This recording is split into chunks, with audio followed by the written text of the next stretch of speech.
ഹരേ രാമ രാമ രാമ ഹരേ ഹരേ ഹരേ കൃഷ്ണ ഹരേ കൃഷ്ണ കൃഷ്ണ കൃഷ്ണ ഹരേ ഹരേ. രാമായ രാമഭദ്രായ രാമചന്ദ്രായ വേധസേ രഘുനാഥായ നാഥായ സീതായ പതയേ നമഃ. കൂജന്തൻ രാമ രാമേതി മധുരം മധുരാക്ഷരം ആരുഹ്യ വിദാശാഖം വന്ദേ വാൽമീകി കോകിലം വാൽമീകിർഗിരിസംഭൂത രാമം ഭോനിധി സംഗത ശ്രീമദ് രാമായണീ ഗംഗാപുരാതു ഭുവനത്രയം. എല്ലാ ശ്രോതാക്കൾക്കും നമസ്കാരം. വിവിധ രാമായണങ്ങളെക്കുറിച്ചുള്ള പ്രഭാഷണ പരമ്പരയുടെ 126 ഘട്ടത്തിലേക്ക് പ്രവേശിക്കുകയാണ്. വാൽമീകി രാമായണത്തിലെ കിഷ്കിന്ധാകാന്ഡത്തിലെ ബാലിവധം വരെയുള്ള പ്രകടനം നമ്മൾ കണ്ടു കഴിഞ്ഞു.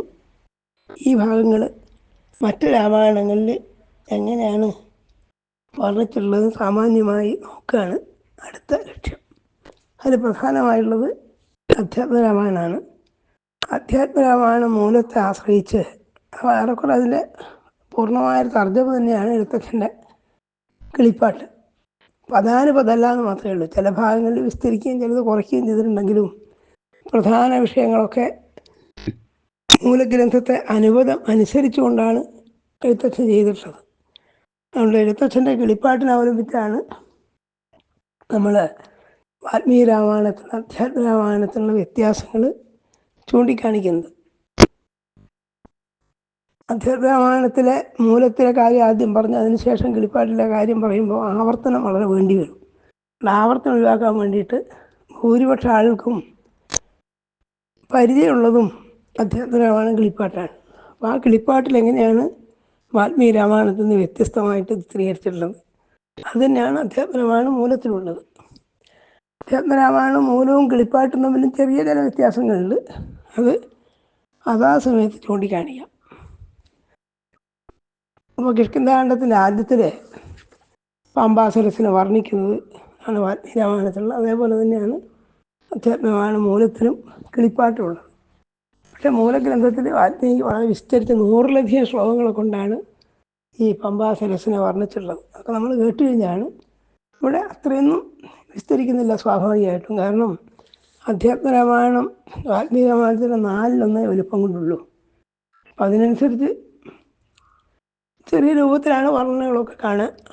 അപ്പോൾ ഈ രാമലക്ഷ്മണന്മാർ ആയുധവാണികളായിട്ട് താപസവേഷത്തിലാണെങ്കിൽ ആയുധവാണികളായിട്ട് നടന്നു വരുന്നത് ദൃശ്യമൂകാചലത്തിന് മേലെ ഇരിക്കുന്ന സുഗ്രീവനും അദ്ദേഹത്തിൻ്റെ മന്ത്രിമാരായിട്ടുള്ള ഹനുമാൻ മുതലായ വാനരന്മാരൊക്കെ കാണുകയാണ്. അപ്പോൾ കണ്ടു കഴിഞ്ഞപ്പോൾ തന്നെ വധിക്കാൻ വേണ്ടി വാലി ഏതെങ്കിലും വിദ്യ പ്രയോഗിച്ചിട്ട് ചാരന്മാരെ അയച്ചിരിക്കുകയാണോ എന്നൊക്കെ അദ്ദേഹം പരിഭ്രമിക്കുന്നു. തൻ്റെ മന്ത്രിയും ബുദ്ധിസത്തമനുമായ ഹനുമാനോട് കണ്ടിട്ട് എന്താണ് അവരുടെ സ്ഥിതി എന്ന് അറിഞ്ഞിട്ട് വരൂ, എന്നിട്ട് അവർ നമുക്ക് ശത്രുക്കളല്ല ബന്ധുക്കളാണെന്നുണ്ടെങ്കിൽ അടയാളം കാണിക്കണം എന്നൊക്കെ പറഞ്ഞു. ഇതൊക്കെ എല്ലാ രാമായണങ്ങളിലും ഒരുപോലെ തന്നെയാണ്. നീയൊരു ഇപ്രവേശേണ പൂണ്ടവരോട് വായുസൂത ചെന്ന് ചോദിച്ചറിയണം, ഭക്തനേത്ര ആലാപഭാവങ്ങൾ കൊണ്ടവർ ചിത്തമെന്തെന്നറിഞ്ഞാൽ വിരവിൽ നീ. അവരുടെ വാക്കും പ്രവൃത്തിയെ കണ്ടിട്ട് നമുക്ക് അനുകൂലമാണോ പ്രതികൂലമാണോ എന്ന് അറിയണം എന്നർത്ഥം. അങ്ങനെ എന്നോട് ചെല്ലണം. ഭക്തപ്രസാദം മന്ദസ്മേര സ്വപ്നയ, എൻ്റെ മുഖഭാവം കൊണ്ടും ഒക്കെ ഞാൻ മനസ്സിലാക്കിക്കോളൂ എന്ന് പറഞ്ഞ് അയച്ചു. ഹനുമാനാകട്ടെ ഒരു വടുവിൻ്റെ ഒരു ബ്രഹ്മചാരിയുടെ രാമൻ രൂപത്തിൽ ചെന്നിട്ട് ഉള്ള കുശലപ്രശ്നങ്ങളൊക്കെ ചെയ്തു. മനോഹരമായ ഭാഷയോട് കൂടിയിട്ടാണ് പറഞ്ഞത്. അവർ ബഹുമാനിച്ചുകൊണ്ട് ത്രൈലോക്യ കർത്തൃഭൂതന്മാർ ഭവാൻ എന്നാലോക്യതേതസി ഭാതി സദൈവമേ വിശ്വൈക വീരന്മാരായ യുവാക്കളാം അശ്വിനി ദേവകളോ മറ്റതെന്തിയേ എന്നൊക്കെ ബഹുമാനിച്ചാണ്. നിങ്ങൾ സാക്ഷാൽ അശ്വിനി ദേവകളാണോ? അശ്വിനി ദേവകൾ ദേവന്മാരുടെ കൂട്ടത്തിൽ വൈദ്യന്മാരാണ്. അവരെപ്പോഴും ഒരുമിച്ച് നടക്കുന്നവരാണ്. പുരാണങ്ങളിലൊക്കെ പ്രസിദ്ധമാണ്. നിങ്ങളുടെ ആളാണോ, നിങ്ങൾ ആരാണെന്ന് അറിയാൻ ആഗ്രഹമുണ്ടെന്ന് പറഞ്ഞു. രാമനാകട്ടെ ഈ ഹനുമാന്റെ സംഭാഷണം കേട്ടിട്ട് അദ്ദേഹത്തിൻ്റെ ഭാഷയുടെ ആ യോഗ്യതയും ഒക്കെ കണ്ടിട്ട് ലക്ഷ്മണനോട് പറയുന്നുണ്ട്, പശ്യാസഖേ വടുരൂപിണൻ ലക്ഷ്മണ നിശേഷ ശബ്ദശാസ്ത്രമനേന ശ്രുതം. ഇവരെല്ലാം ശബ്ദശാസ്ത്രം നന്നായി പഠിച്ചിട്ടുള്ളവരാണ്. വേദവിദ്യ കൈവശാക്കാത്ത ഒരാൾക്ക് ഇത്ര സ്പഷ്ടമായി അപശബ്ദങ്ങളില്ലാതെ സംസാരിക്കാൻ കഴിയില്ല എന്നതിനെ പോഴ്ത്തുകയും ചെയ്തു. ഇതൊക്കെ മൂലഗ്രന്ഥത്തിലുള്ളതിനെ ആവർത്തിച്ചു എന്നേ ഉള്ളൂ. എന്നിട്ട് അതിന് ശേഷം അവർ പറഞ്ഞു, ഞങ്ങൾ അയോധ്യാധിപതിയായ ദശരഥൻ്റെ മക്കളാണ്, അച്ഛൻ്റെ നിയോഗപ്രകാരം കാട്ടിൽ വന്നിരിക്കുകയാണ്. ആ സമയത്ത് എൻ്റെ ഭാര്യയായ സീതാദേവി അപഹരിക്കപ്പെട്ടു. അവൾ അന്വേഷിച്ച് നടക്കുകയാണ്. സുഗ്രീവനായി സഖ്യം ചെയ്യാൻ ഞങ്ങൾ ആഗ്രഹിക്കുന്നുണ്ടെന്ന് സൂചിപ്പിക്കുകയും ചെയ്തു. അപ്പോൾ സ്വാഭാവികമായിട്ട് ഹനുമാൻ സന്തോഷം അദ്ദേഹം സ്വന്തം രൂപം സ്വീകരിച്ചിട്ട് അവരോട് പറഞ്ഞു, എൻ്റെ ചുമലിൽ കയറിയിരിക്കാം, ഞാൻ നിങ്ങൾ രണ്ടുപേരെയും സുഗ്രീവനടുത്തേക്ക് ഈ മലമുകളിലേക്ക് നയിക്കാം, അവിടെ വെച്ച് സഖ്യം ചെയ്യാമെന്ന് പറഞ്ഞു.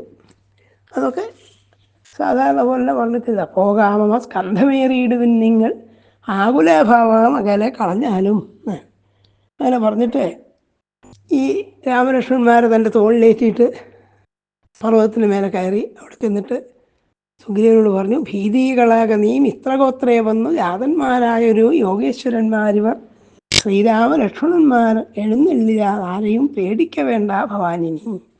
പറഞ്ഞു, ഇവർ സൂര്യവംശത്തിൽ ജനിച്ച ക്ഷത്രിയകുമാരന്മാരാണ്, ഇവരായിട്ട് സഖ്യം ചെയ്യാം. സുഗ്രീവൻ സമാധാനിപ്പിച്ചു. അതുകൊണ്ട് ഇനി അങ്ങേക്ക് ഭാര്യയെക്കുറിച്ചുള്ള ഭയം ഉണ്ടാവില്ല എന്ന് സമാധാനിപ്പിച്ചു. അങ്ങനെ രണ്ടുപേരെയും തമ്മിൽ പറഞ്ഞ് യോജിപ്പിച്ചു.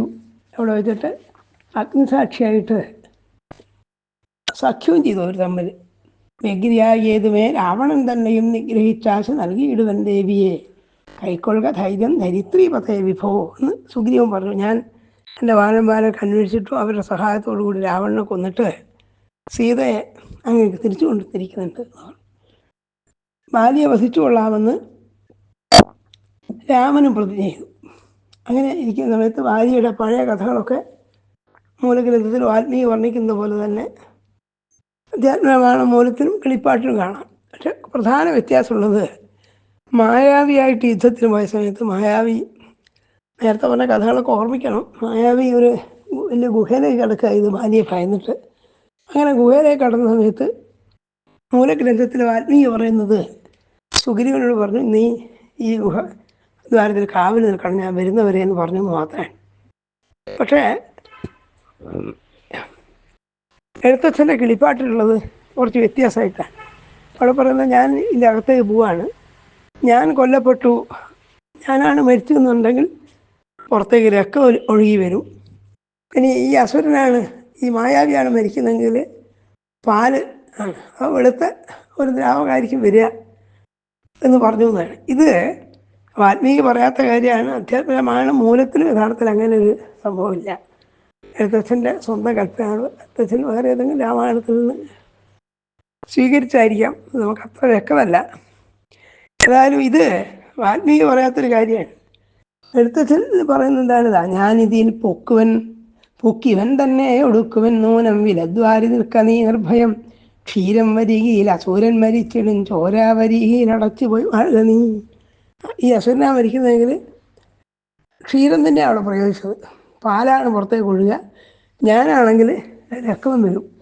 അപ്പം ഞാനാണ് കൊല്ലപ്പെട്ടെന്ന് അറിഞ്ഞു കഴിഞ്ഞാൽ പിന്നെ രാക്ഷസൻ പുറത്തു വരാതിരിക്കാൻ വേണ്ടിയിട്ട് ഈ ഗുഹാദ്വാരം സുഗ്രീവൻ അടച്ചു കളയണം.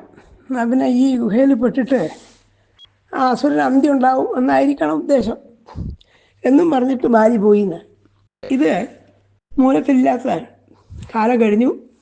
കുറേ കാലം കഴിഞ്ഞപ്പോൾ എന്ത് ചെയ്തു, ആഗതനായതുമില്ല കവീശ്വരൻ വന്നിതു ചോരാവിലാമുഖൻ തന്നിൽ നിന്ന് എന്നുള്ളിൽ നിന്ന് വന്നു പരിതാപവും എന്നാണ് കിളിപ്പാട്ട് കാണുക. കുറേ നേരം കാത്തിരുന്നു, കുറച്ച് കാലം കഴിഞ്ഞിട്ട് വന്നില്ല. അവസാനം എന്ത് ചെയ്തു, ഈ ഗുഹാദ്വാരത്തിലേക്ക് ചോരയാണ് പുറത്തേക്ക് ഒഴുകി വന്നതെന്ന്. അപ്പോൾ ചോര ഒഴുകി വരുന്ന കണ്ടപ്പോൾ സ്വാഭാവികമായിട്ടും തൻ്റെ ജ്യേഷ്ഠനായ ബാലി കൊല്ലപ്പെട്ടു സുഗ്രീവൻ വിചാരിച്ചു. അതുകൊണ്ട് സുഗ്രീവൻ വലിയ ഒരു പാറ എടുത്തിട്ട് ഗുഹാദ്വാരം അടച്ചു കളഞ്ഞതാണ്. അപ്പം ഇങ്ങനൊരു വ്യത്യാസം കഥയിൽ വാൽമീകി പറയാത്തൊരു കാര്യം പറഞ്ഞതിൻ്റെ ഉദ്ദേശം എന്തായിരിക്കണം, സുഗ്രീവനെ കുറച്ചുകൂടി നിഷ്കളങ്കനാക്കാൻ വേണ്ടിയാണ്. അതായത് സുഗ്രീവൻ ഈ വലിയൊരു പാറ എടുത്തിട്ട് ഗുഹാദ്വാരം അടച്ചു കളഞ്ഞത് അയാൾക്ക് പറ്റിയ അബദ്ധമല്ല, അയാൾ ഏട്ടൻ രക്ഷിക്കാൻ വേണ്ടി ഏട്ടൻ മരിച്ചുപോയി എന്നുള്ള സങ്കടം കൊണ്ടാണ് ചെയ്തത് എന്നർത്ഥം. വാൽമീകി രാമായണത്തിൽ അത് പറയുന്നില്ല. അയാൾ കുറേ നേരം കാത്തിരുന്നു. ഒരു മാസത്തോളം കഴിഞ്ഞിട്ട് വരാതിരുന്നപ്പോൾ ഗുഹ അടച്ചു കളഞ്ഞതാണ്. അപ്പോൾ യഥാർത്ഥത്തിൽ ജ്യേഷ്ഠൻ മരിച്ചോ അസുരനാണോ മരിച്ചതെന്ന് ആ നിലയ്ക്ക് സുഗ്രീവന് ഉറപ്പില്ല. സുഗ്രീവൻ ഒരു മാസത്തോളം കാത്തു നിന്നു. ഏട്ടനെ കാണാത്തതുകൊണ്ട് ഗുഹാദ്വാരം അടച്ചു പോകുന്നതേ വരുള്ളൂ. അപ്പോൾ സുഗ്രീവനെ പറ്റി അത്ര നിഷ്കളങ്കനാന്ന് പറയാൻ പറ്റില്ല. ഇവിടെ അങ്ങനെയല്ല. ഇവിടെ ചോര വന്ന് കണ്ടാൽ ഞാൻ മരിച്ചു എന്ന് വിചാരിക്കുമെന്ന് വാലിയെ പറഞ്ഞ് ഏൽപ്പിച്ചിട്ടുണ്ട് ഞാൻ.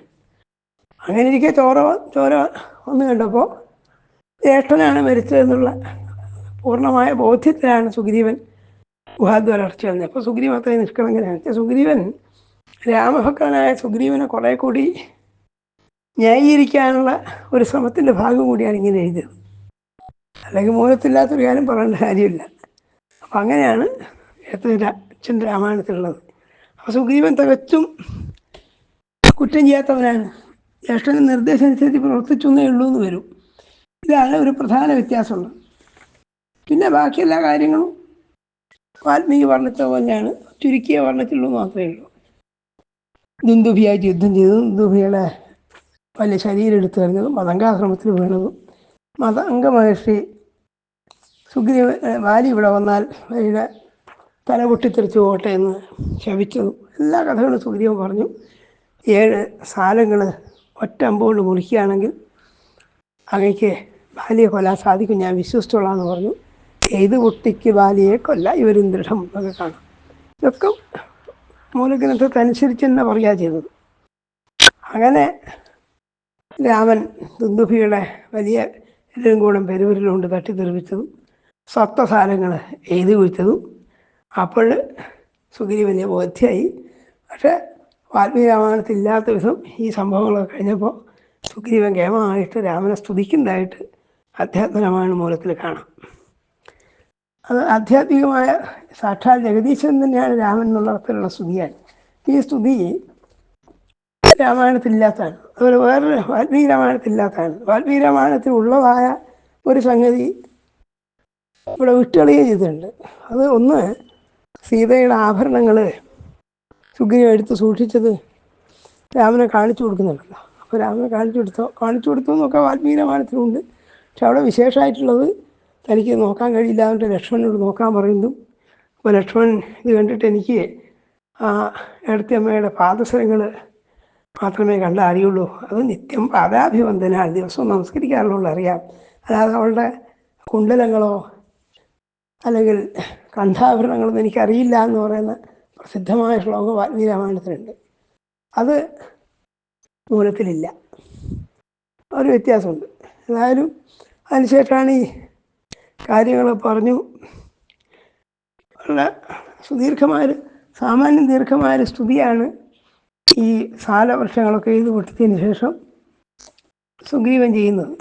അത് യഥാർത്ഥത്തിൽ വാൽമീകി രാമായണത്തിൽ ഇല്ലാത്തതാണ്. വാൽമീകി രാമായണത്തിൽ അധികവും മാനുഷിക ഭാവങ്ങളാണ് കൂടുതലായിട്ട് കാണിച്ചത്. ഈശ്വരത്വത്തെ സൂചിപ്പിക്കുന്നുണ്ടെന്നേ ഉള്ളൂ. ഇവിടെ അങ്ങനെയല്ല എന്നർത്ഥം. ഇവിടെ ആ സ്തോത്രം കേൾക്കേണ്ട തന്നെയാണ്. വളരെ അധികം ഭക്തിപ്രദമായ രീതിയിൽ അങ്ങ് സാക്ഷാൽ ജഗദീശ്വരനാ ഞാൻ അറിയുന്നുണ്ട്, എനിക്ക് അങ്ങേയായിട്ടുള്ളതായ ബന്ധം കൊണ്ട് എനിക്ക് എല്ലാ തരത്തിലുള്ള ദുഃഖങ്ങളും ഇത് അടങ്ങിക്കഴിഞ്ഞു, എനിക്ക് രാജ്യം തന്നെ വേണമെന്നില്ല എന്നൊക്കെയാണ് അപ്പോൾ സുഗ്രീവൻ പറയുന്നത്. ഇതൊക്കെ ഇതുവരെ ശ്മശാന വൈരാഗ്യം പോലെയാണ്. ഇതൊക്കെ തൽക്കാലത്തേക്ക് പറയാൻ അങ്ങനെ കാണിച്ചത് കൊണ്ട് എനിക്ക് എല്ലാ ദോഷങ്ങളും ഇല്ലാതായി കഴിഞ്ഞു, അങ്ങുമായിട്ടുള്ളതായ സഖ്യം കൊണ്ട് എനിക്ക് മണ്ണ് കിട്ടാൻ വേണ്ടി കുഴിയെടുത്തവന് രത്നം കിട്ടിയതുപോലെ കേമായി എന്നൊക്കെയാണ് ഇവിടെ പറയുന്നത്. ത്വാം ഭജന്തി മഹാത്മാന സംസാര വിനിവൃത്തയേ ത്വാം പ്രാപ്യ മോക്ഷസജീവം പ്രാർത്ഥയേ സംഭവം ഒക്കെ കേമായി പറയുന്നില്ല. ആനന്ദാനുഭവം ത്വാദ്യ പ്രാപ്തോഹം ഭാഗ്യ ഗൗരവാൻ, എൻ്റെ ഭാഗ്യം കൊണ്ടാണ് എനിക്ക് അങ്ങേ സഖ്യം ഉണ്ടാക്കാൻ സാധിച്ചത്. യദ്യർത്ഥം യതമാനേന നിധാനാമിവ സൽപ്പതേ അനാദ്യവിദ്യ സംസിദ്ധം ബന്ധനം ഛിന്നമദ്യന. അതുകൊണ്ട് അനാദിയായിരിക്കുന്ന എൻ്റെ എല്ലാമായ മോഹങ്ങളെ അങ്ങ് ഇല്ലാതാക്കി തരണേന്നൊക്കെ സുഗ്രീവൻ ഭക്തി നമ്മളായിട്ട് പ്രാർത്ഥിക്കുന്നുണ്ട്. അധ്യാത്മരാമായണത്തിൻ്റെ പേര് സൂചിപ്പിക്കും പോലെ കഴിയാവുന്ന സ്ഥലങ്ങളിലൊക്കെ ആധ്യാത്മിക തത്വങ്ങൾ പറയുകയാണ് ഇവിടെ ചെയ്യുന്നത്. അങ്ങനെയാണ് കേമായിട്ട് സ്തോത്രം. അങ്ങനെ സ്തോത്രം ചെയ്തിട്ട് നകാംക്ഷയേഹൻ രാമാന തദ്ദാന സുഖാധികം, എനിക്ക് രാജ്യം വേണമെന്നില്ല, ഭാര്യാസുഖം മുതലായത് വേണമെന്നില്ല എന്നൊക്കെയാണ് ഇവിടെ സുഗ്രീവൻ പറയുന്നത്. ഇതേ സുഗ്രീവനാണ് നമ്മൾ കുറച്ച് കഴിഞ്ഞാൽ ബാല്യവിവാഹത്തിന് ശേഷം 4 മാസത്തോളം കൊട്ടാരത്തിൽ ചെന്നപ്പോൾ മദ്യപാനം അധോന്മത്തനായി സ്ത്രീകളോടുകൂടി വിൽക്കുക ചെയ്തത്. അപ്പോൾ മനുഷ്യൻ്റെ ഓരോരോ തൽക്കാലത്തെ വൈരാഗ്യത്തെ കാണിക്കുകയാണ് യഥാർത്ഥത്തിൽ അധ്യാത്മരാമായണകാരൻ ഇവിടെ ചെയ്യുന്നത്. പറയുന്നതാണ് ഭക്തിമേ വസതാകാംക്ഷേ ദ്വൈബന്ധ വിമോചിനിയും. ഈ ഭക്തി മാത്രം മതി എന്നൊക്കെ സുഗ്രീവൻ കാൽക്കരോട് നമസ്കരിച്ചു നോക്കിയാണ്. ഇങ്ങനെയൊക്കെ ശത്രുമിത്ര ഉദാസീന ഭേദങ്ങളൊന്നും എനിക്കില്ല എന്നൊക്കെ സുഗ്രീവൻ പറയുന്നുണ്ട്. ഇതൊക്കെ അസ്ഥാനത്ത് കുറച്ച് അധികമായ സ്തുതിയായിട്ടേ നമുക്ക് തോന്നുള്ളൂ. കാരണം രാമൻ വാക്ക് പാലിച്ചു കഴിഞ്ഞില്ല, വാലിൻ്റെ വധം കഴിഞ്ഞിട്ടില്ല. ആ സമയത്ത് വാലിയെ വധിക്കാതെ കൊണ്ട് ഞാൻ ശക്തനാണെന്ന് രാമൻ തെളിയിച്ചു എന്ന് പറഞ്ഞു. ആ സമയത്താണ് സുഗ്രീവൻ ഈ സ്തുതിയൊക്കെ എന്ന് പറഞ്ഞുകൊണ്ട് എനിക്ക് രാജ്യം തന്നെ വേണമെന്നില്ല, അങ്ങനെ തന്നെ സേവിക്ക് മാത്രമേ വേണ്ടൂ എന്നൊക്കെയാണ് സ്തുതിച്ചത്. ഇങ്ങനെ തത്വജ്ഞാനപരമായ സ്തുതിയൊക്കെ നടത്തിക്കഴിഞ്ഞാൽ രാമൻ്റെ കാര്യം ലൗകികമായ കാര്യങ്ങളൊന്നും സാധിക്കില്ല. കാരണം അധ്യാത്മരാമായണ പ്രകാരം രാമൻ വിഷ്ണു അവതരിച്ചാണല്ലോ, രാവണവധത്തിന് വേണ്ടി അവതരിച്ചു എന്നുള്ളതാണ് പ്രധാന വിഷയം. അപ്പോൾ അതുകൊണ്ട് സുഗ്രീവൻ്റെ ഈ ബോധത്തെ മറയ്ക്കാൻ വേണ്ടിയിട്ട് രാമൻ ആളെ കൊണ്ട് മായ കൊണ്ട് മോഹിപ്പിച്ചു എന്ന് തന്നെ അധ്യാത്മരാമായണം പറയുന്നുണ്ട്. ഇതൊന്നും വാൽമീകി പറയാത്ത സംഗതിയാണ്. കാരണം തൻ്റെ ലൗകിക കാര്യങ്ങളൊന്നും നടക്കില്ല. അതുകൊണ്ട് എന്ത് ചെയ്തു അദ്ദേഹം ഈ പ്രസംഗം കഴിഞ്ഞ് കേട്ടപ്പോൾ മന്ദഹാസം എന്ന വ്യാജം കൊണ്ട് ഒന്ന് ചിരിച്ചിട്ട് ആ സുഗ്രീവനെ മോഹത്തിൽ പെടുത്തിയതാണ്. ചിരി മായയാണ്, ഭഗവാന്റെ ചിരി മായയാണെന്ന് പുരാണങ്ങളിൽ പലതിലും കാണാം, ഭാഗവത്തിലൊക്കെ കാണാം. ജനോന്മാദകരീരമായ ഭഗവാൻ ഹാസം ജനോന്മാദകരീരമായ ഭഗവാന്റെ ചിരിയാണെന്ന് പലതിലും കാണാം. അന്തഞ്ചഹാസ വൈകുണ്ഠൻ മോഹന്യവ മായയാ എന്നൊക്കെ ഭാഗവത്തിലുള്ള പ്രയോഗങ്ങളാണ്. പല പുരാണങ്ങൾ അംഗീകരിച്ചിട്ടുള്ളതാണ്. ഭഗവാന്റെ ചിരിയാണ് മായ. ചിരിച്ചു എന്നാണ് ഇവിടെ പറയുന്നത്. ഇത്തം സ്വാത്മപരിഷ്വംഗ നിർധൂത ആശേഷകൽമഷം രാമം സുഗ്രീവമാലോക്യ സസ്മിതം വാക്യം അബ്രവീത്. ഇങ്ങനെ താത്വികമായി രാമനെ സ്തുതിക്കുകയും രാമൻ മാത്രമാണ് എനിക്ക് ആശ്രയം എന്നൊക്കെ ഈ സുഗ്രീവൻ ഇങ്ങനെ സ്തുതിച്ചു കഴിഞ്ഞപ്പോൾ തൻ്റെ കാര്യസാധ്യത്തിന് വേണ്ടിയിട്ട് മായാ മോഹകരീന്തസ്മിൻ വിതന്വൻ കാര്യസിദ്ധയേ എന്ന്, കാര്യസാധ്യത്തിന് വേണ്ടിയിട്ട് രാമൻ ആളെ മോഹിപ്പിച്ചു എന്നാണ്. എന്നാൽ ഇങ്ങനത്തെ തത്വബുദ്ധിയൊക്കെ കൊണ്ടുവരുന്നു കഴിഞ്ഞാൽ ഇനിയുള്ള കാര്യങ്ങളൊന്നും നടക്കില്ല. അതുകൊണ്ട് സുഗ്രീവനെ സാധാരണ ബുദ്ധിയിലേക്ക് ആനയിക്കാൻ വേണ്ടിയിട്ട് ഈ പാരമാർത്ഥിക ബുദ്ധിയെ മറക്കത്തക്ക രീതിയിൽ ചിരിച്ചു കണ്ടിട്ട് പറഞ്ഞൊക്കെ ശരിയാണ്. ഏതായാലും ഇങ്ങനെ തത്വബോധം ഒന്നും പറ്റാനില്ല. ഞാൻ അങ്ങയോട് ഭാര്യയെ വധിക്കാമെന്ന് പ്രതിജ്ഞ ചെയ്തിട്ടുണ്ട്, അങ്ങനെയുള്ള പ്രതിജ്ഞയില്ല. അത് പ്രതിജ്ഞ പൂർത്തിയാക്കാൻ വേണ്ടിയിട്ടൊരു കാര്യം ചെയ്യുമോ, ഭാര്യയെ യുദ്ധത്തിന് വിളിക്കുമോ എന്ന് പറഞ്ഞു. അങ്ങനെ യുദ്ധത്തിന് വിളിച്ചു. ആദ്യത്തെ യുദ്ധത്തിൽ പരാജിതനായിട്ട് തിരിച്ചുപോയി. ഇതൊക്കെ വാൽമീകി പറയുന്ന അതേ രീതിയിൽ തന്നെയാണ് ഇവിടെ പറഞ്ഞിട്ടുള്ളത്. പക്ഷെ മുമ്പ് ചൂണ്ടിക്കാണിച്ച പോലെ രണ്ടാമത് യുദ്ധത്തിന് വരുമ്പോൾ ഈ സുഗ്രീവനെ ബാലിയെയും തനിക്ക് വേർതിരിച്ച് മനസ്സിലാവാത്തതുകൊണ്ടാണ് താൻ അമ്പ് പ്രയോഗിക്കാതിരുന്നത്.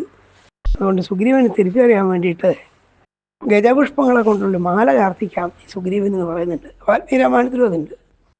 പക്ഷേ എഴുത്തച്ഛൻ്റെ രാമായണത്തിൽ വിശേഷമായിട്ടുള്ളത് അച്ഛൻ കൊടുത്തൊരു മാല ബാലിക്കുണ്ട്, അച്യുതൻ നൽകിയ മാല സുഗ്രീവനും പിന്നീട് അവർ തമ്മിൽ യുദ്ധം ചെയ്യുമ്പോൾ വർണ്ണിക്കുന്നുണ്ട്. അപ്പോൾ അച്ഛനായ ഇന്ദ്രൻ കൊടുത്ത മാല ബാലിയുടെ കഴുത്തിലുണ്ടായിരുന്നു. രാമൻ പറഞ്ഞിട്ട് ലക്ഷ്മണൻ അണിയിച്ച പുഷ്പമാല സുഗ്രീവനുണ്ടായിരുന്നു എന്ന് വ്യക്തമായിട്ട് പറയുന്നുണ്ട്. അങ്ങനെയാണെങ്കിൽ ഈ മാല ബാലിക്ക് ഇപ്പോൾ ഉണ്ടായതല്ല, അദ്ദേഹം എപ്പോഴും ധരിച്ചിരുന്നു എന്നാണ് രാമായണത്തിൽ മനസ്സിലാവുക. നമ്മൾ വാൽമീകി രാമായണത്തിൽ കണ്ടു മരണാസന്നായി കിടക്കുന്ന ബാലി ഈ മാല ഊരിയിട്ട് സുഗ്രീവന് കൊടുക്കുന്നതായിട്ടും കാണാം. അപ്പോൾ ബാലിയുടെ കഴുത്തിൽ ആ മാല ആദ്യമുണ്ട്. അങ്ങനെയാണെങ്കിൽ പിന്നെ സുഗ്രീവനെ തിരിച്ചറിയാൻ വേറൊരു മാലേൻ്റെ ആവശ്യം എന്താണെന്ന് മനസ്സിലാക്കാൻ വിഷമമാണ്. അത് കുറച്ചൊരു യുക്തിയായിട്ടുണ്ട്. കാരണം ഒരാൾക്ക് മാലയുണ്ട്, ഒരാൾക്ക് മാല ഇല്ല എന്നുള്ളതിന് അടയാളമാണ്. അപ്പോൾ അയാൾക്ക് രത്നത്തിൻ്റെ മാല ഉണ്ടായിരിക്കെ ഇയാൾക്കൊരു പുഷ്പത്തിൻ്റെ മാല അണിയിച്ചിട്ട് അടയാളം വരുത്തി എന്ന് പറഞ്ഞാൽ അത് യുക്തി യോജിക്കുന്നതായി തോന്നുന്നില്ല. ഇതിലുള്ള ന്യായം എവിടെയും പറഞ്ഞതായിട്ട് കണ്ടിട്ടില്ല. എന്നാൽ ഇങ്ങനൊരു കിളിപ്പാട്ട് പ്രത്യേകമായിട്ടുണ്ട്. മൂലത്തിൽ ഇത് രണ്ടാളും തമ്മിൽ ഇങ്ങനെ വ്യത്യാസപ്പെടുത്തി കണ്ടു എന്നുള്ളത് പ്രത്യേകമായിട്ട് എടുത്തു പറയുന്നില്ല എന്നേ ഉള്ളൂ. ഗജപുഷ്പമാല ചാർത്തിച്ചു എന്ന് അതിനുമുണ്ട്. പക്ഷേ എഴുത്തച്ഛൻ പ്രത്യേകമായിട്ട് എടുത്തു പറയുന്നുണ്ട് ഇവർക്ക് രണ്ടാക്കും രണ്ട് മാല ഉണ്ടായിരുന്നു. അങ്ങനെയാണെങ്കിൽ പിന്നെ എന്തിനാണ് വിഷമമുണ്ടായതെന്ന് മനസ്സിലാക്കാൻ ബുദ്ധിമുട്ടാണ്. ഏതായാലും ഇങ്ങനെയൊക്കെ ചെയ്തു. ബാലിയെ ഒളിയം പെയ്തു. അത് വളരെ കൃത്യമായിട്ട് തന്നെ പറഞ്ഞിട്ടുണ്ട്.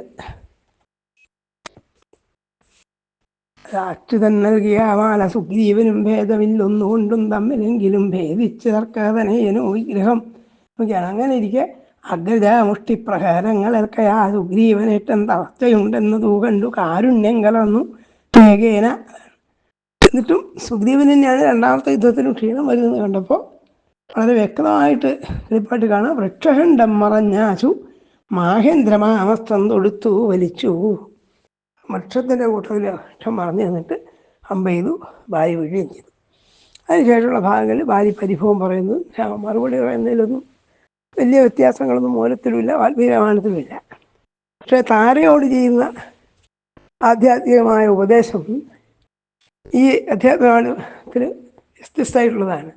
വാൽമീകി രാമായണത്തിൽ താരയോട് ബാക്കി കാര്യങ്ങൾ ചെയ്യാൻ പറയുകയും പറ്റിയല്ലാന്ന് ആധ്യാത്മികമായ ഉപദേശം ജീവനാണോ ശരീരമാണോ പ്രധാനപ്പെട്ടത്, ശരീരമല്ലല്ലോ ആത്മാവാണ് പ്രധാനപ്പെട്ടതെന്ന് പറഞ്ഞ രീതിയിൽ ഉപദേശിക്കുന്ന ഭാഗങ്ങളൊന്നും യഥാർത്ഥത്തിൽ വാൽമീകി രാമായണത്തിലില്ലാത്തതാണ്. അത്തരം ഉപദേശത്തിൻ്റെ പ്രസക്തിയും കുറച്ച് ചിന്തനീയമാണ്. കാരണം തൻ്റെ ഭാര്യ അപഹരിക്കപ്പെട്ടിട്ടേ ഉള്ളൂ, അവൾ കൊല്ലപ്പെട്ടൊന്നുമില്ല, തിരിച്ചു കിട്ടില്ല എന്ന് വന്നിട്ടില്ല. എന്നിട്ട് പോലും രാമൻ ഇത്രയൊക്കെ ദുഃഖിക്കുന്നുണ്ട് സീതയെ കാണാതെ. നമ്മൾ ആരണ്യകാണ്ഡത്തിൻ്റെ ഒടുവിലും കിഷ്കിന്ധാകാണ്ഡത്തിൻ്റെ ആദ്യ ഭാഗത്തും ഇനിയുള്ള ഭാഗത്തുമൊക്കെ കാണാം രാമൻ എത്രയധികം വിലപിക്കുന്നുണ്ടെന്ന് കാണാം. അങ്ങനെയുള്ള ഒരാൾ ഭർത്താവിനെ കൊല്ലുകയും ചെയ്തിട്ട് ഒരു സ്ത്രീയോട് നിങ്ങളുടെ ഭർത്താവ് ദേഹമോ ദേഹിയോന്നോ ആത്മാവാണോ എന്നൊക്കെ ചോദിക്കുന്നത് എത്രത്തോളം അയുക്തികമാണ് എന്ന് നമ്മൾ ആലോചിക്കേണ്ടത്. ഇതൊന്നും ആത്മീയ പറയാത്താന്നും കൂടി ആലോചിക്കണം. വേറെ തരത്തിൽ ആശ്വസിപ്പിക്കാം എന്നല്ലാതെ ജീവന് ആത്മാവിന് നാശരഹിതമാണ്, ശരീരം ഏതായാലും നശിക്കുന്നതാണ്, പിന്നെ നീ എന്തിനാണ് ദുഃഖിക്കുന്നതെന്നൊക്കെ ഇപ്പം വിധവയായി തീർന്നിട്ടുള്ള സ്ത്രീയോട് ചോദിക്കുന്നതിൻ്റെ യുക്തി മനസ്സിലാക്കാൻ കുറച്ച് ബുദ്ധിമുട്ട് തന്നെയാണ്. കാരണം അവിടെ ആധ്യാത്മികമായ ഉപദേശത്തിൻ്റെ ഈ ഒരു ഘനതയില്ല. പക്ഷേ അധ്യാത്മികമായ മൂലത്തിലും ഒക്കെ ഉള്ളത് അങ്ങനെയാണ്. അത് ചോദിച്ചു, നീ അല്ല സുന്ദരി എന്തിനാണ് കരയുന്നത്, യഥാർത്ഥത്തിൽ ഈ ലോകത്തൊന്നും ശാശ്വതമായിരിക്കുന്നതല്ല, ശരീരത്തെക്കുറിച്ചാണ് നീ പരിഭ്രമിക്കുന്നതെങ്കിൽ ശരീരം അവിടെ കിടക്കുന്നുണ്ടല്ലോ. ഇനി ജീവനെക്കുറിച്ചാണെങ്കിലോ ജീവൻ നാശമില്ലാതെ യോനികളിലും സഞ്ചരിച്ചുകൊണ്ടിരിക്കുന്നതാണ്, സൂക്ഷ്മജീവന് നാശമില്ല, ആത്മാവ് ജനിക്കുന്നു മരിക്കുന്നുമില്ല എന്നൊക്കെയുള്ള അങ്ങനെ ഉപദേശങ്ങളെ കൊടുത്തു. അപ്പം അത് അത്ര സംഗതമായിട്ട് നമുക്ക് തോന്നില്ല. കാരണം ഇവിടെ എല്ലാം തോന്നിയ ഉപദേശമൊക്കെയാണ്, തത്വങ്ങളൊക്കെയാണ്. പക്ഷെ ഇത് ഇപ്പോഴാണോ പറയേണ്ടത് എന്നുള്ള സംശയം സ്വാഭാവികമായിട്ട് നമുക്കുണ്ടാവും. വാൽമീകി ഇത്തരം കാര്യങ്ങളൊന്നും പറഞ്ഞതുമില്ല. അപ്പോൾ താര പറയുന്നുണ്ട്, എൻ്റെ ഭർത്താവിനൊക്കെ വന്ന പോലെ എന്നെയും അമ്പ് ഉപയോഗിച്ച് വധിച്ച് ഭർത്താവിനടുത്തേക്ക് അയക്കൂ എന്നൊക്കെ പറയുന്നുണ്ട്. ഈ രാമൻ്റെ ആധ്യാത്മികമായ ഉപദേശങ്ങൾ അത്രയധികം എന്താ പറയുക യുക്തയുക്തമായിട്ട് തോന്നുന്നില്ല എന്ന് മാത്രം. ഇതിനെപ്പറ്റി രസകരമായ ഒരു അനുഭവം ഉള്ളത്, കേരളത്തിൽ അറിയപ്പെടുന്ന ഒരു സന്യാസി ഒരിക്കൽ പറഞ്ഞത്, ഞാനും അദ്ദേഹം കൂടി ഒരു ആധ്യാത്മികമായ ഒരു വേദിയിൽ ഒരുമിച്ചുണ്ടായിരുന്നു. അപ്പോൾ പലതും പറയുന്ന കൂട്ടത്തിൽ ഞാൻ സ്വകാര്യ സംഭാഷണം അദ്ദേഹത്തോട് ചോദിച്ചു, ഈ അധ്യാത്മരാമായണത്തിലെ നിങ്ങളുടെ ഭർത്താവ് ദേഹമോ ജീവനോ ചോദിക്കുന്ന ഭാഗമുണ്ടല്ലോ, ഇത് എത്രത്തോളം അയുക്തികമാണെന്ന് പറഞ്ഞു. സ്വാമി പറഞ്ഞത് ശുദ്ധ തോന്നിയവാസം എന്നാണ് എന്താ പറയുന്നതാണ്. പക്ഷേ ഇത് പൊതുജനങ്ങളോട് പറയാൻ പറ്റില്ല എന്ന് അദ്ദേഹം പറഞ്ഞാൽ, പൊതുജനങ്ങളോട് ഇതൊന്നും നമുക്ക് പറയാൻ പറ്റില്ലല്ലോ, അപ്രസക്തമായൊരു ഉപദേശമാണതെന്ന് അദ്ദേഹം പറഞ്ഞത്. സ്വകാര്യ സംഭാഷണത്തിലായതുകൊണ്ട് ആര് പറഞ്ഞു ഞാൻ പറയുന്നില്ല. അപ്പോൾ പല അഭിപ്രായം ഇങ്ങനെയാണ്. കാരണം ഒരാൾ തൻ്റെ ഭാര്യ അപഹരിക്കപ്പെട്ടതിൻ്റെ പേരിൽ ഇത്രയൊക്കെ ദുഃഖിക്കുന്ന ഒരാൾ ഒരു സ്ത്രീൻ്റെ ഭർത്താവിനെ കൊന്നിട്ട് ശവസംസ്കാര കഴിയുന്നതിന് മുമ്പ് കിടക്കുന്ന ശവശത്തിൻ്റെ മുമ്പിൽ കിടക്കുന്ന ഒരു സ്ത്രീയോട് ആത്മാവിന് നാശമില്ലല്ലോ, പിന്നെ ഇതിനാണ് ദുഃഖിക്കുന്നത്, ശരീരമാണ് ഭർത്താവ് എന്ന് വിചാരിക്കുന്നുണ്ടെങ്കിൽ ശരീരം ഇവിടെ കിടക്കുന്നുണ്ടല്ലോ എന്നൊക്കെയുള്ള ഉപദേശം ചെയ്യുന്നത് കുറച്ച് കടന്ന കൈ തന്നെയാണ്. എന്നാലും കിളിപ്പാട്ടിലും രാമാണ് മൂലത്തിലൊക്കെ ഉള്ളതാണ്. സാമാന്യ വിശദമായിട്ട് രാമൻ ഉപദേശിക്കുന്നുണ്ട്. ഇവിടെയൊക്കെ ആധ്യാത്മിക തത്വങ്ങൾ കിട്ടാതെ നിൽക്കലൊക്കെ പറയാന്നുള്ളതൊക്കെ കഴിഞ്ഞിട്ട് അർത്ഥമൊന്നുമില്ല. കാരണം കിംഭീരു ശോചസി വ്യർത്ഥം ശോകസ്യ വിഷയം പതിം പതിസ്തവേയം ദേഹോവാ ജീവോവാ അത് തത്വതാം. സുന്ദരി, നിൻ്റെ ഈ വിലാപം ശരിയില്ല, നിൻ്റെ ഭർത്താവ് ജീവനാണോ ശരീരമാണോ എന്ന് ഒക്കെ ചോദിക്കായിരുന്നത്. പഞ്ചാത്മകോ, ഇനി പഞ്ചാത്മകമായ ശരീരമാണ്, പഞ്ചഭൂതാത്മകമായ ശരീരമാണെങ്കിലോ അത് ത്വങ് മാംസ രുധിരാസ്ഥിതാൻ, ത്വക്ക് മാംസം അസ്ഥി മുതലായതോട് കൂടിയതാണ്, അതല്ല യഥാർത്ഥത്തിൽ. ഇനിയിപ്പോൾ ആത്മാവിനെ കുറിച്ചാണെങ്കിലും ആത്മാവിന് നാശമില്ല, ജീവന് നാശമില്ല എന്ന് ജായതേന മ്രിയതേന തിഷ്ടതിനഗച്ഛതി. അത് ഭഗവത്ഗീതയൊക്കെ ഉപദേശിക്കുന്ന പോലെ ആ ജീവന് ജനനമില്ല മരണമില്ല, അതെവിടെ സഞ്ചരിക്കുന്നില്ല എന്നൊക്കെ ഉപദേശിക്കുകയും ചെയ്തു. ഇതൊക്കെ കേട്ടപ്പോൾ താരയ്ക്ക് സന്തോഷമായി എന്നാണ് രാമായണകാരൻ പറയുന്നത്. അപ്പോൾ ഇത്തരം ഉപദേശങ്ങളൊന്നും യഥാർത്ഥത്തിൽ വാൽമീകി പറഞ്ഞിട്ടില്ല.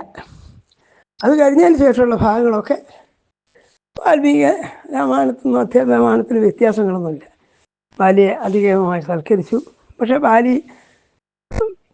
വാൽമീകി രാമായണത്തിൽ കാണുന്ന പോലെ സുഗ്രീവനെ അടുത്ത് വിളിച്ചിട്ട് ഈ മാല കൊടുത്തു എന്നും തൻ്റെ പുത്രനായ അംഗദനെ സുഗ്രീവന് വഴങ്ങി നിന്നുകൊള്ളണമെന്നും സുഗ്രീവനെ അനുസരിക്കണമെന്ന് ഉപദേശിക്കുന്നതോ ഒന്നും ഈ രാമായണകാരന്മാർ സ്വീകരിച്ചതുമില്ല. കാരണം അവിടെ വാലിൻ്റെ യോഗ്യതയൊക്കെ നമ്മൾ കാണും. അതൊക്കെ വാൽമീകി നമുക്ക് വളരെ ഹൃദയപൂർവ്വം തന്നെ വളരെയധികം വികാരഭരിതമായ ഭാഷയിൽ തന്നെ പറയുന്നുണ്ട്. അവിടെ വാലി പറയുന്നുണ്ട് സുഗ്രീവനോട്, നമുക്ക് സ്നേഹമായിട്ട് കഴിയാൻ ദേവന്മാർ സമ്മതിച്ചില്ല, ഇത് നമുക്ക് ഭാഗ്യം ഉണ്ടായില്ല എന്ന് പറയുന്നത്. അത് കേൾക്കുമ്പോൾ നമുക്ക് വാലിയുടെ അനുതാപം തന്നെ തോന്നും.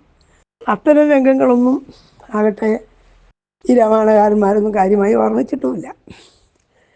അതിനുശേഷം അദ്ദേഹം മരിച്ചു കഴിഞ്ഞപ്പോൾ സംസ്കാരങ്ങളൊക്കെ ഏമായിട്ട് നിർവഹിച്ചു എന്ന് പറയല്ലാതെ ഈ കാര്യങ്ങളൊന്നും പറഞ്ഞില്ല അർത്ഥം. പിന്നെ കിളിപ്പാട്ട് ജീവിതം എല്ലാവർക്കും അറിയാവുന്നതുകൊണ്ട് ഞാനത് വിസ്തരിക്കുന്നില്ല. ഇങ്ങനെയൊക്കെ പറഞ്ഞിട്ടാണ് പോയത്.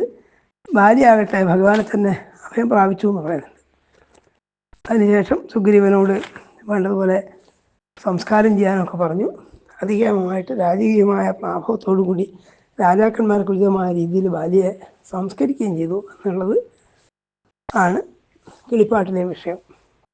ഈ മറ്റ് രാമായണങ്ങളിൽ പ്രത്യേകിച്ച് രാമായണ ചമ്പു, തുളസിദാസ് രാമായണം മുതലായതിൽ ബാല്യവധത്തെ എങ്ങനെ പറഞ്ഞിട്ടെന്ന് പറയാം. ഈ ബാല്യവധ പ്രകടനത്തെപ്പറ്റി അനവധി വ്യാഖ്യാതാക്കളും ആധ്യാത്മിക ചിന്തകന്മാരൊക്കെ പല തരത്തിൽ എഴുതിയിട്ടുണ്ട്. അതൊക്കെ പറഞ്ഞാൽ വിസ്തരഭയം കൊണ്ടും കാലം വളരെയധികം ഇതൊക്കെ വേണം, അത് വിസ്തരിക്കാനുള്ളതുകൊണ്ടാണ് ഞാൻ ചുരുക്കി പറഞ്ഞത്. ഈ ബാല്യവധത്തിൻ്റെ ന്യായാന്യായങ്ങളെപ്പറ്റി അനവധി ആൾക്കാർ എഴുതിയിട്ടുണ്ട്. ഇതിനെപ്പറ്റിയാണ് ഒരിക്കലും രാജഗോപാലാചാരി പറഞ്ഞത്, യഥാർത്ഥത്തിൽ ഏത് മഹാപുരുഷനായാലും അത്ര ധർമ്മദീക്ഷയില്ലാത്ത സാമാന്യ ജനങ്ങളുടെ വിമർശനങ്ങൾക്ക് പാത്രീഭൂതനാവുക എന്നുള്ളത് ഏത് മഹാത്മാക്കളുടെ വിധിയാണെന്ന് കാണിക്കുക കൂടിയാണ് ഈ ബാല്യവധ പ്രകരണത്തിലൂടെ സാധിച്ചതെന്ന് അഭിപ്രായം പറഞ്ഞിട്ടുണ്ട്. ഏതായാലും അധ്യാത്മരാമായണത്തിൽ ഈ തരത്തിലൊക്കെയാണ് ബാല്യവധ പ്രകരണം വഹിച്ചിട്ടുള്ളത്. ഇനി നമുക്ക് ചമ്പുലേക്കും തുളസിദാസ് രാമായണത്തിലൊക്കെ അടുത്ത പ്രഭാഷണത്തിൽ കിടക്കാം. തൽക്കാലം ഇവിടെ സമാപിപ്പിക്കുക. നമസ്കാരം.